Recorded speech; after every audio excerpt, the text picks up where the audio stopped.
အားလုံးပဲမင်္ဂလာပါရှင်။ကျမရဲ့အရာအတိမတ်ဖွယ်ရအကြောင်းအရာလေးတွေကိုအမြဲလိုလိုတင်ဆက်ပေးနေတဲ့ Super YouTube Channel လေးကနေပြန်လည်ပြီးတော့မှကြိုဆိုလိုက်ရပါတယ်နော်။ဒီကနေ့မှာတော့ပျော်ပျော်ရွှင်ရွှင်နဲ့နှစ်ပါးသားလေးကောက်ခုံမှုအတွက်အမျိုးသမီးလေးတွေအနေနဲ့တက်ကြွလာနိုင်တဲ့အချိန်လေးတွေအကြောင်းကိုဘိုးတူတရဖွဲ့တင်ဆက်ပေးလိုက်ရပါတယ်ရှင်။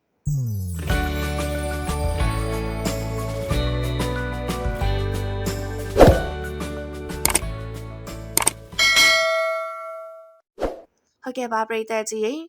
ကျမ်းမာရေးအရာအမျိုးသမီးတွေမှာဆိုရင်အရွယ်သုံးမှာခွဲခြားလို့ရပါတယ်နော်အပြန်သင်စာအရွယ်ဖြစ်တဲ့ပထမရွယ်မှာဆိုရင်တော့လောကကြီးရဲ့အကြောင်းနဲ့ချစ်မှုရေးကိစ္စရပ်တွေကိုစူးစမ်းရှာဖွေလို့စိတ်များပြားတက်ကြတာဟာသဘာဝဖြစ်ပါတယ်နော်ဒါကြောင့်လဲပန်းပွင့်လေးကအမြဲလိုလိုနေရာကြီးကိုစောင့်မျှော်နေတတ်သလိုတရွက်လေးလွင့်ကျွေသွားတာကိုမြင်ရင်တော့ခံစားတတ်တဲ့သူတွေဖြစ်တာကြောင့်လေသူမတို့အတွက်အချိန်မရွေးဆိုသလိုဖြစ်ပေါ်လာနိုင်တာဖြစ်ပါတယ်နော်ဒုတိယအရွယ်ဖြစ်တဲ့အိမ်ထောင်သည်ဘောကဒါမှမဟုတ်ရင်ကျက်စအရွယ်မှာဆိုရင်တော့စိတ်လုံဆောင်မှုဟာအပြိုဖော်ဝင်စအချိန်နဲ့မတူတော့ပါဘူးရှင်ဒီအရွယ်မှာဆိုရင်တော့အမျိုးသမီးတွေဟာအလောက်တာဝန်တွေမိသားစုရေးတွေနဲ့စိတ်ဖိစီးမှုတွေရှိနေတတာကြောင့်ပန်းဝင်လေးဟာအချိန်ပြည့်ပွင့်လန်းဖို့ထက်ခီးယူတစရေလောင်းပေါင်းတင်ပေးမဲ့သူကိုပို့ပြီးလိုအပ်လာတတ်ပါတယ်နော်ဒါကြောင့်စိတ်ပိုင်းဆိုင်ရာလုံခြုံမှုရှိတဲ့အချိန်အဖော်ဖြစ်သူရဲ့နူးနူးညံ့ညံ့ချီးမွမ်းစကားတွေကြားရတဲ့အချိန်နဲ့ခနာကိုရဲ့ပင်ပန်းနွမ်းနယ်မှုတွေပြပြောက်သွားတဲ့ညနေခင်းအနားယူချိန်မျိုးတွေမှာသူမတို့ရဲ့တက်ကြွမှုကအမြင့်ဆုံးကိုရောက်ရှိလာတတ်ပါတယ်နော်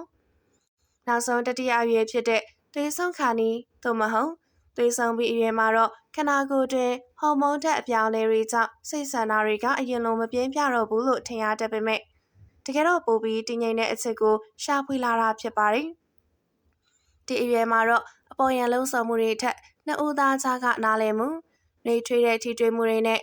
ရုပ်ပိုင်းဆိုင်ရာထက်စိတ်ပိုင်းဆိုင်ရာချိတ်ဆက်မှုကိုပိုပြီးခံစားလို့စိတ်ရှိတတ်ကြပါတယ်။ဒါကြောင့်ဒီရွယ်မှာတော့စိတ်အေးချမ်းမှုရှိတဲ့အချိန်တွေနဲ့အဖော်ဖြစ်သူရဲ့နားလည်ပြီးမှုရှိတဲ့အချိန်တွေမှာသူမတို့ရဲ့ပျော်ရွှင်မှုအထွတ်ထိပ်ကိုရရှိနိုင်တာဖြစ်ပါတယ်ရှင်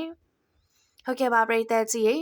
အခုပြောပြပေးခဲ့တဲ့အကြောင်းအရာလေးတွေကိုကြိုက်နေတဲ့သဘောကျတယ်ဆိုရင်လည်း like and subscribe လေးနဲ့အားပေးသွားကြပါအောင်နော်။